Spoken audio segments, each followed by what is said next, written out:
आज मैं श्रद्धा के बारे में विचार प्रस्तुत करने जा रहा हूं।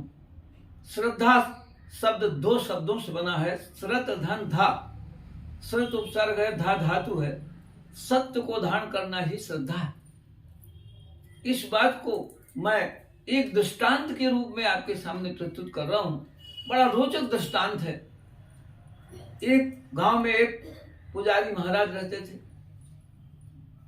उनकी उम्र 80 वर्ष की हो गई थी, 80 सालों से, और उनके घर में स्वयं ठाकुर जी का मंदिर था, जिसमें पुजारी महाराज प्रतिदिन खीर पूरी अच्छे बड़े पवित्र भाव स्नान पूजा पाठ पवित्र होकर के शुद्ध होकर के खीर पूरी तैयार करते थे, और इसके बाद भगवान ठाकुर जी का भोग प्रतिदिन लगाते थे। और वो उनका जो लड़का था इतने भर देखता था पिताजी के कि पिताजी ऐसा ऐसा बनाकर ऐसा खिलाते हैं भगवान। अतः उनका जो लड़का था तो 18 साल का हो गया था, जिसका नाम था गोविंद। उसने कभी पूजा पाठ किया ही नहीं था, ना देखा था ना कि कैसे पिताजी करते हैं, क्या करते हैं। अचानक की बात, एक दिन पहली बार पिताजी को 3 दिन के लिए तीर्थाटन जाना पड़ा। न चाहते हुए भी उनकी मजबूरी हो गई जाने की। तब उन्होंने अपने बेटे से कहा, बेटा गोविंद, मैंने आज तक कहीं गया नहीं कि मेरे भगवान नाराज हो जाएंगे, पूजा नहीं हो पाएगी सही ढंग से, लेकिन अनिवार्य हो गया, इस कारण से मैं तुम्हें सौंप रहा हूं कि मैं 3 दिन के लिए जा रहा हूं, और तुम ठाकुर जी का भोग लगाना मत भूलना। गोविंद ने कहा, पिताजी जैसा बनेगा बराबर करूंगा, अब त्याज्ञा के अनुसार।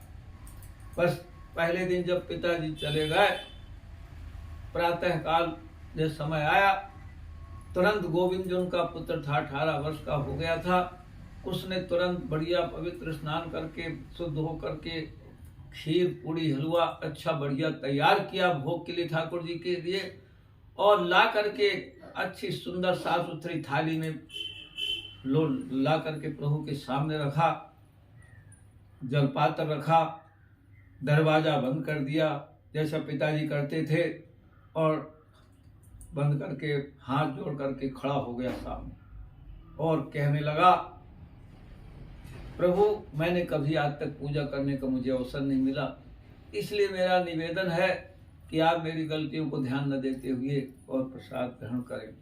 और बस 5 मिनट बाद प्रार्थना करने के बाद जब दरवाजा खोला तो थाली जो को त्यों रखी, प्रभु ने नहीं खाया, क्योंकि कोई दिन भी नहीं खाते थे, उनके पिताजी के हाथ से भी वो ले आते तो भोग प्रसाद चढ़ाते, लेकिन उस बालक को था मालूम कि रोज खिलाते हैं पिताजी, इसलिए फिर उसने दरवाजा फिर बंद कर दिया, और बंद करके फिर सामने आकर खड़ा हो गया।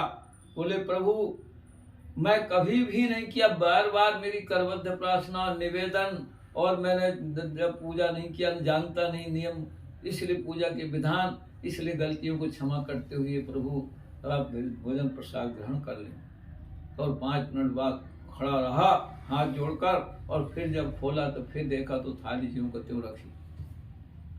तीसरी बार फिर उसने बंद किया दरवाजा, क्योंकि उसको तो मन में था कि मुझे खिलाना ही है। बंद किया दरवाजा, और दरवाजा बंद करके फिर सामने खड़ा हो गया हाथ जोड़ करके, और कहने लगा, प्रभु, मैं तीसरी बार आपसे विनती कर रहा हूँ, मैंने कभी पूजा नहीं किया, बहुत बड़ी मैं जानता हूँ मुझसे गलतियां हो सकती हैं, पिताजी जैसे मैं नहीं कर सकता, मैं माफी चाहता हूँ, और इसके बाद आप ग्रहण करें। जब बार बार जब लोग माफी कर देते हैं तो आप तो प्रभु हैं। और अगर मैं ये भी बता देता हूँ कि अगर विप्रा गया भक्त, अगर मैं ये आपने नहीं इस समय प्रसाद ग्रहण किया इस बार, तो मैं फिर मेरा डंडा चलेगा, और मैं भगवान एक न मानूंगा, और मैं डंडा चल करके फोड़ फाड़ दूंगा। और भगवान समझ गए कि अब इसको मन में बिल्कुल दृढ़ता आ गई है, हट हो गया भक्त का, और इसलिए जब इस प्रकार कहा तो भगवान ने उचित समझा तो तुरंत थाली साफ। जब थाली साफ कर दिया, जब इसके बाद खुश हो गया भक्त गोविंद, और दूसरा दिन जब आया तो फिर बनाया अच्छे ढंग से भोजन प्रसाद, अंदर रखा, खड़ा हुआ, निवेदन किया, तो पहली बार दूसरे दिन भगवान ने प्रसाद ग्रहण कर लिया। फिर तीसरे दिन आया तो तीसरे दिन भी प्रभु ने समझा कि अब तो उचित यही है कि खा लेने में, इसलिए प्रभु ने तीसरे दिन भी प्रसाद एक पहली बार में ग्रहण कर लिया। गोविंद बड़ा प्रसन्न हो गया। तीसरे दिन जब पिताजी 3 दिन बाद जब आए, चौथे दिन आए, तो जब चौथा दिन आया तो इसके बाद पिताजी पूछने लगे, बेटा किसी प्रकार की कोई परेशानी तो नहीं गई, ठाकुर जी का भोग लगाए कि नहीं? तब बालक ने, गोविंद ने कहा, पिताश्री आपने जैसे कोई गाय बैल होते हैं कि एक ही हाथ से लगते हैं नहीं तो नहीं देते, तो उसी प्रकार ठाकुर जी को एक हथा बना गए।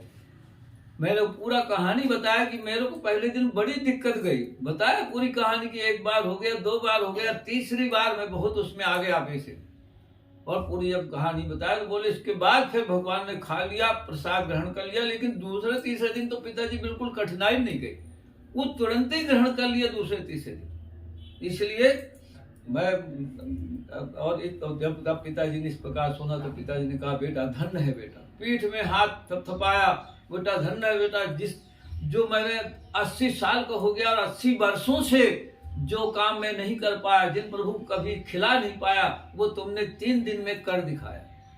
अतः भक्त की मैं ये कहना चाहता हूँ कि भक्त जो है अगर हठ में आ जाए तो भक्त तो भगवान को झुकना पड़ता है। इसीलिए कहा गया है, भगत के बस में है भगवान, भगत के बस में है भगवान, भगत बिना ये कुछ भी नहीं है, भगत बिना ये कुछ भी नहीं है, भगत है इनकी जान, भगत के बस में है भगवान, भगत के बस में है भगवान। बोलो प्रभु।